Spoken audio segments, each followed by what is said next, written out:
नमस्कार, welcome to our channel stock market wizards. आज की वीडियो में हम एमटीएनएल शेयर का डिटेल्स में टेक्निकल एंड फंडामेंटल को एनालिसिस करेंगे।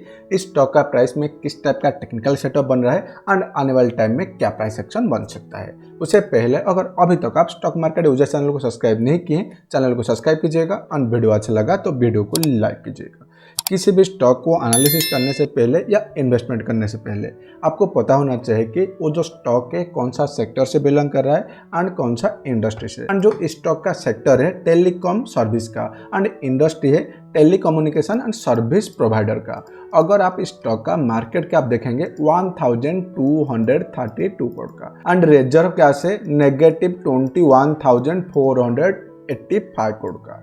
जैसे कि मार्केट में रूमर चल रहा है एंड डिस्कशन चल रहा है कि एक स्टॉक मल्टीबैगर हो सकता है। देखिए, कोई भी स्टॉक ऐसे रातों रात मल्टीबैगर नहीं होता है। मल्टीबैगर होने के लिए उसका फंडामेंटल भी चेंज होना पड़ेगा, कुछ उसका काम भी होना चाहिए, कंपनी प्रॉफिट जनरेट करना चाहे, उसके बाद भी ना धीरे धीरे करके मल्टीबैगर रिटर्न देने के लिए 1000 से 2000% 1 ईयर से 2 ईयर लग जाता है। क्योंकि प्राइस हमेशा से एक बार ऑफ करने के बाद कंसोलिडेशन करेगा, ऐसे करके जाएगा। अगर विदाउट फंडामेंटल में अगर आपको किसी भी स्टॉक मल्टीपल रिटर्न दे रहा है ना, उसका मीनिंग ये है कि आप वहाँ पे पैसा जो कमाए है बाय लक, ना कि आपका स्केल की वजह से वहाँ पे आप पैसा जनरेट किए हैं। इसीलिए हमेशा से एक प्रोसेस को फॉलो कीजिएगा एंड फोकस कीजिएगा प्रॉफिटेबल कंपनी में। अगर प्रॉफिटेबल नहीं है, आपको लग रहा है कि यहाँ पे कुछ शेयर होल्डिंग पैटर्न में चेंजेस आ रहा है, बड़ा इन्वेस्टर एंट्री कर रहा है, उसी हिसाब से टेक्निकल को भी फॉलो कर सकते हैं, जो कि जाकर हम चार्ट में देखेंगे। देखिए, इसका करंट प्राइस अभी चल रहा है 19.6 का। डिविडेंड यील्ड 0, क्योंकि कंपनी तो प्रॉफिट जनरेट नहीं कर रहा है, डिविडेंड कहाँ पे देगा। आरओसी नेगेटिव, प्रोमोटर होल्डिंग है 56.8%, प्राइस टू बुक वैल्यू है अवेलेबल नहीं है, डेट टू इक्विटी अवेलेबल नहीं है, profit growth negative, as usual EPS negative, return last 5 year में 4.63%, लास्ट 3 ईयर का रिटर्न 28%। कोविड टाइम में जो रैली मिला था उसमें स्टॉक भी भागा था एंड लास्ट 1 ईयर का रिटर्न -24%। क्योंकि स्टॉक में उतना दम नहीं है, बस बीच बीच में यहाँ पे बाउंस देखने को मिल रहा है, क्योंकि स्टॉक को लेकर डीलिस्ट का न्यूज चल रहा है। स्टॉक कभी भी डीलिस्ट हो सकता है, इसकी वजह से बीच बीच में स्टॉक में बाउंस देखने को मिलता है। अभी हम चलते हैं क्वार्टर टू क्वार्टर इसका रिजल्ट को एनालिसिस करेंगे। देखिए, मार्च 21 में यहाँ पे था सेल्स 316 करोड़ का, अभी सेल्स कितना है 219 करोड़ का, डाउन ट्रेंड में चल रहा है सेल्स। नेट प्रॉफिट कितना था मार्च 21 में -600 करोड़ का, अभी कितना है -750 करोड़ का। सेल्स एंड नेट प्रॉफिट दोनों यहाँ पे डाउन ट्रेंड में चल रहा है, जो कि क्लियर कट यहाँ पे शो कर रहा है। जैसे कि हम हमेशा से एनालिसिस किए हैं कि एक स्टॉक में एंट्री करने के लिए 3 तरीका है।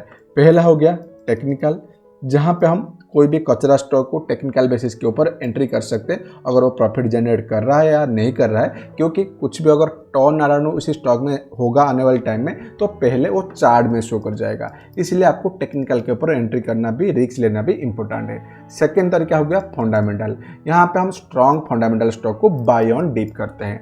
थर्ड हो गया टेक्निकल प्लस फंडामेंटल, यहाँ पे हम अगर कोई भी कंपनी का फंडामेंटल इतना स्ट्रांग नहीं है जैसे कि मार्जिन वगैरह, लेकिन उसका जो टेक्निकल है ना वो सपोर्ट कर रहा है, उसमें भी हम एंट्री कर सकते हैं अगर टेक्निकल सेटअप वहाँ पे वैलिड हो जाता है। तो यहाँ पे जो एमटीएनएल शेयर है, यहाँ पे हम टेक्निकल के ऊपर एंट्री कर सकते हैं, क्योंकि एक जो कंपनी है अभी तक कुछ भी प्रॉफिट जनरेट नहीं कर रहा है लास्ट 8-10 क्वार्टर से। इसकी वजह से हम स्टॉक को टेक्निकल कैटेगरी में लेंगे, जो कि हम जाकर चार्ट में एनालिसिस करेंगे। उससे पहले एक बार हम यहाँ पे शेयर होल्डिंग पैटर्न को देख लेते हैं।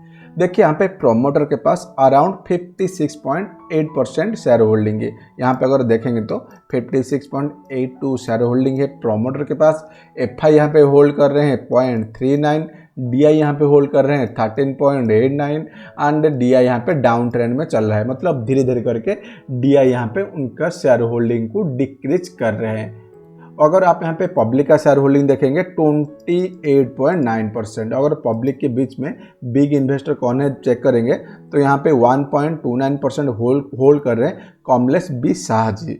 बाकी जो यहाँ पे 28.9 से 1.3 को माइनस कर लेंगे तो यहाँ पे बन रहा है 26.6 के आसपास। इतना सारा होल्डिंग यहाँ पे रिटेल पब्लिक के पास है जिनका होल्डिंग बिलो 1% है, क्योंकि एबव 1% शेयर होल्डिंग यहाँ पे शेयर होल्डिंग पैटर्न में शो कर जाएगा। अगर एक स्टॉक में retail public above 20% share hold कर रहे हैं वो थोड़ा सा नेगेटिव साइन है। शेयर होल्डिंग पैटर्न में ऐसा कुछ पॉजिटिव नहीं है, उसके साथ नेट प्रॉफिट सेल्स में भी कुछ पॉजिटिव नहीं है। इसकी वजह से इस स्टॉक को हम टेक्निकल कैटेगरी में लेंगे। अगर टेक्निकल में कुछ सेटअप बनेगा उसके हिसाब से हम कंसिडर कर सकते हैं। तो अभी हम चलते हैं चार्ट के ऊपर देखते हैं। तो देखिए आपके स्क्रीन के सामने जो चार्ट ओपन हुआ है ये ओपन हुआ है MTNL का। टाइम फ्रेम सिलेक्ट किया हूँ वीकली। अगर आप इस स्टॉक का चार्ट स्ट्रक्चर देखेंगे तो देखिए यहाँ पे 2001 में प्राइस जो यहाँ पे टॉप बनाया था उसके बाद देखिए कॉन्टिन्यूसली यहाँ पे एक डाउन ट्रेंड में चल रहा है। एंड ये जो रेड लाइन यहाँ पे जा रहा है ये हो गया स्टॉक के लिए मल्टी ईयर का रेजिस्टेंस। जब तक स्टॉक का प्राइस ये रेड लाइन को क्रॉस नहीं करता है तब तक स्टॉक का प्राइस में मल्टी ईयर का अप ट्रेंड एस्टेब्लिश नहीं होगा, जो कि अभी तो प्राइस उसके नीचे ट्रेडिंग कर रहा है। ये तो हो गया मल्टी ईयर का रेजिस्टेंस ट्रेंड लाइन। लेकिन यहाँ पे देखिए एक हॉरिजॉन्टल लाइन बन रहा है जो कि लेवल बन रहा है 41 के आसपास।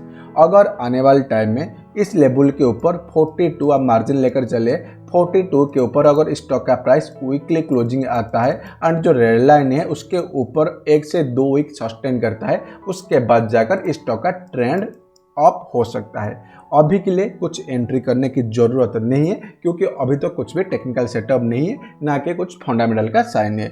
बीच बीच में डिलिस्ट का न्यूज आ जाता है जिसकी वजह से यहाँ पे हमको बाउंस देखने को मिलता है। उसके साथ देखिए यहाँ पे inverse head and shoulder pattern अभी कॉन्स्ट्रक्ट अभी चल रहा है। जब इस पैटर्न बन जाएगा उसके बाद हम यहाँ पे एंट्री करेंगे।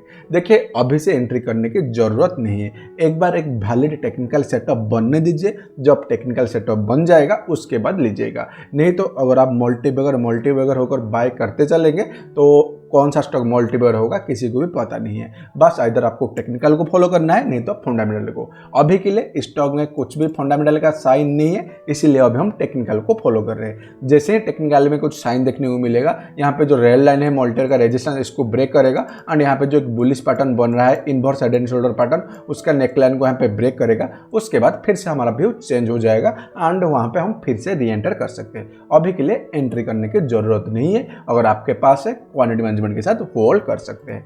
अभी मैं आपको दिखाता हूं MTL वर्सेस निफ्टी 500 का रेशियो चार्ट। रेशियो चार्ट हमारे लिए इंपॉर्टेंट है क्योंकि हम यहां पे आउट परफॉर्मेंस को आइडेंटिफाई कर सकते हैं, कौन सा लेवल के बाद हमको स्टॉक में आउट परफॉर्मेंस देखने को मिल सकता है।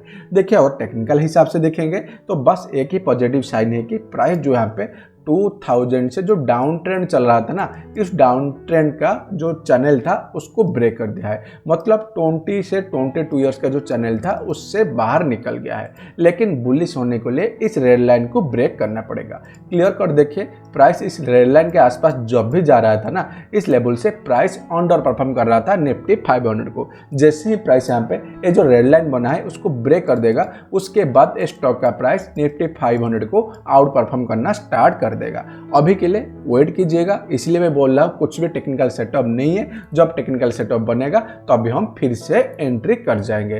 तो अभी के लिए वेट एंड वॉच, जब सेटअप बनेगा, जैसे कि अभी हम एनालिसिस किए थे कि एक inverse head and shoulder pattern construct हो रहा है, बस मल्टी ईयर का ट्रेंड लाइन एक जा रहा है, रेजिस्टेंस लाइन जा रहा है, दोनों को जब पैरेलली ब्रेक करेगा वो सबसे बेस्ट रहेगा। उसके साथ रेशियो चार्ट भी अभी तक कुछ साइन नहीं दिखा रहा है। जैसे ही प्राइस यहाँ पे रेशियो चार्ट में मल्टी ईयर का रेजिस्टेंस को ब्रेक करेगा, यहाँ पे जो रेड लाइन जा रहा है, उसके बाद स्टॉक में आउट परफॉर्मेंस आ सकता है। मैं आशा करता हूँ आप डिटेल्स एनालिसिस समझ पाए होंगे। वीडियो अच्छा लगा वीडियो को लाइक कीजिएगा, चैनल को सब्सक्राइब कीजिएगा।